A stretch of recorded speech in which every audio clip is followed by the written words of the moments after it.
All right, welcome to Access Sportsnet Lakers. I'm Mike Trudell alongside the Hall of Famer, Big Game James Worthy, and Mike Bresnahan. Now, guys, it's an exciting time with free agency kicking off today. James, first thing that comes to mind for you?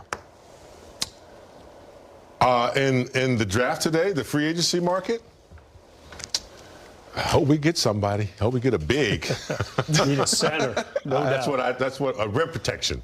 That's the first thing that comes to my mind. Yep, that would be useful rim for sure. Protection. Yep. Okay, fair enough. That's it. Tell you what, the Lakers reportedly losing Dorian Finney-Smith caught me by surprise a little bit, Mike, only because they gave up D'Lo to get him, as well as some second-round draft capital. But by not bringing him back, the Lakers have more money to spend on the free agent market, and we'll see what they do with that. All right, so the news that we're all waiting for, and the first big domino of the Lakers offseason, was indeed LeBron James foregoing free agency and opting in to his $52.6 million contract with the Lakers for the 2025-26 season. So LeBron is 40, but he's not your average 40-year-old, including obviously completely unprecedented. He was All-NBA second team last year at age 40.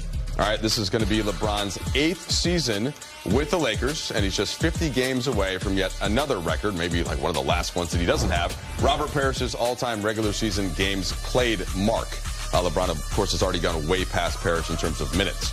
Now, when LeBron takes the floor, he'll break a tie with Vince Carter for the most seasons played in the NBA history at 23. Vince played limited minutes in his 22nd season.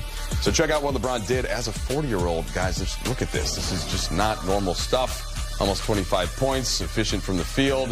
Assists are still there. Shot the ball well from three.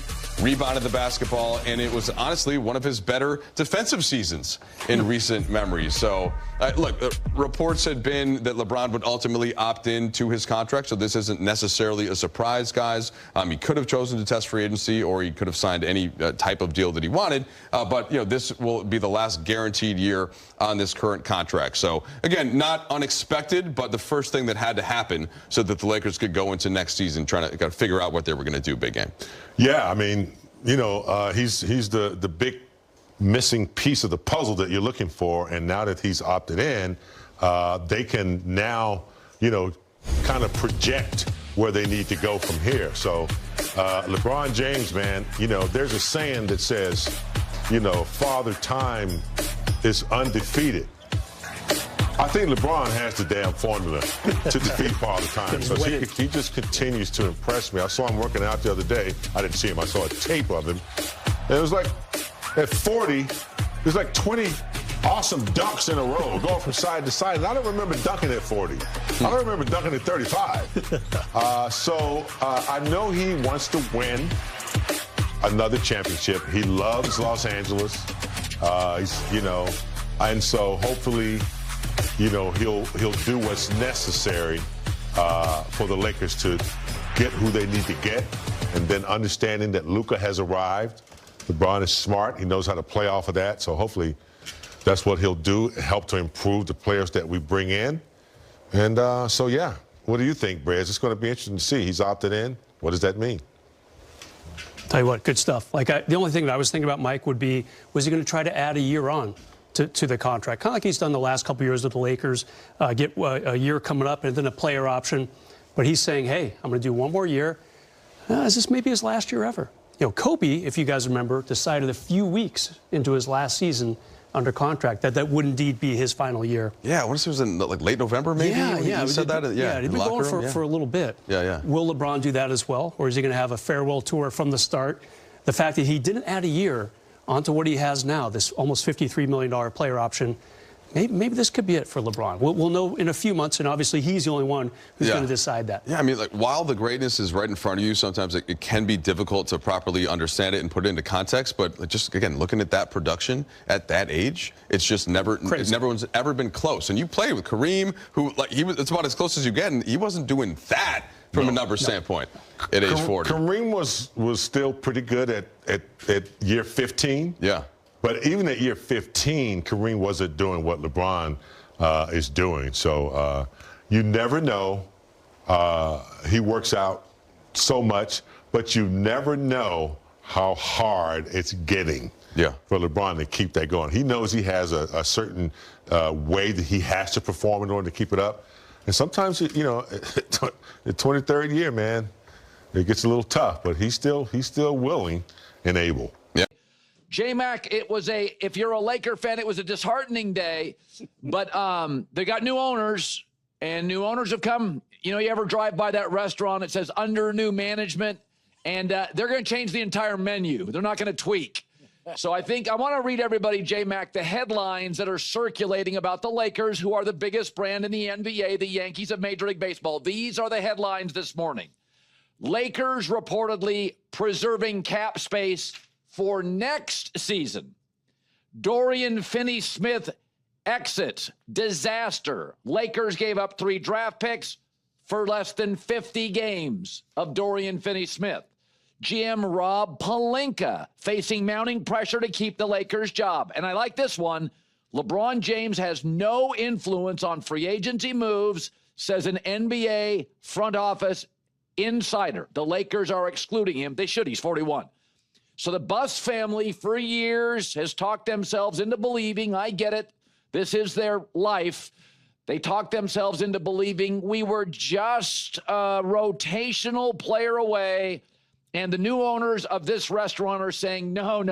It's just not a little better chicken parm recipe. We're changing the kitchen staff. We're changing the entire menu. This is not about a better chicken parm.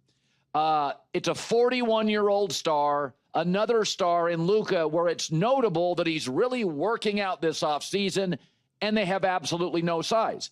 And the real value they have is Austin Reeves. But another headline today, they are not even taking calls or gauging interest on Austin Reeves. So the new owners, they know what success is all about. They own the Dodgers. And I've argued this before. I think the Dodgers, Mark Walters, I think it's the best run sports franchise in North America, perhaps ever. These people know what they're doing. They let stars go if they see problems around the corner. And so this morning, it appears they're going big game hunting next year. They do not think this is a championship team. They're not going to lose any sleep over LeBron being bummed out. They're going to upgrade scouting. And my guess, they are eventually going to find their wizard, their guru, their GM. So the Lakers need 2 centers like yesterday. The good ones are off the market. Clint Capella, he's back to the Rockets. Luke Cornett, Celtics. Now he's the Spurs, and Brook Lopez to the Clippers. So let's not forget this. Put the pom-poms down. The Lakers got throttled in the first round. They lost convincingly in the first round. And they are worse today without Dorian Finney-Smith. They are worse today. You know who's not worse? Houston. Houston is better. You know who's not worse? Denver. You know who's getting better fast? San Antonio. So the ownership group knows what success looks like. Okay, these new owners are antique experts, and they're telling Laker fans, this roster's a knockoff. I know what Grandma told you. It's not a Van Gogh. This isn't it. The new Laker owners are telling you, we know what titles looks like. And an aging LeBron and a finally working out in the offseason Luka is not Ohtani, Betts, and Freddie Freeman. I know it's painful, and I understand the Buss family. For years, this is their baby. This is their child. And they always believe, just like we all do as parents, our kid's going to be president of the United States. Okay, maybe president of a company. Okay, hopefully president of a frat. Okay, maybe a vice president of something. You got to be honest. You have to be able to self-evaluate. This is not a championship team. Look what Denver's done in the last 24 hours. They finally got Jokic shooters, multiple, and a backup big. San Antonio's getting better by the hour with all their youth. Houston added more pieces. Oklahoma City, I've not even mentioned them. And the Brain Trust in Golden State, they already got their sidekick to Steph, Jimmy Butler, last year. So it's just, you got to be honest about this stuff. People in Los Angeles, you know what well-run looks like. You know what championships looks like. It's called the Dodgers. USC, the Lakers, the Chargers a little bit until Harbaugh. Yeah, they're selling you on that, and that's not what it is. So the Rams, brilliantly run. The Dodgers, immaculately run. The Lakers, mom and pop shop. It's all changing. big game hunting next year, not including LeBron in the discussions. He's had a great career. He should not be dictating any terms at this point. Not saying you trade him. We're going to do, the new guys say, we're going to do what we're going to do because we know what winning looks like. It's Ohtani and Bet, not 41-year-old LeBron and perpetually out of shape or an average shape Luka. Okay, J-Mac, let me bring you in here. The Austin Reeves thing is interesting because obviously that's the piece that is, he's one of the few underpaid players in the NBA scoring about 19, 20 a game. The Lakers are saying now they're not going to gauge interest, but I do think it's interesting. The two things that jump out to me, LeBron's not being included at all. I do think the Buss family felt like because of the COVID title and the merchandise sales, they sort of owed LeBron something, a heads up. That's done. And the other thing is, we're going to go big game hunting next year. They've been that's a pretty clear signal that LeBron, we know you want championships, but getting rid of Dorian Finney-Smith, not getting rid of him leaving, and then inheriting some small guard who's on, a young kid, but on like his third team. What's the message to LeBron? It's, bro, we're not a championship team. That's what the ownership is saying to me.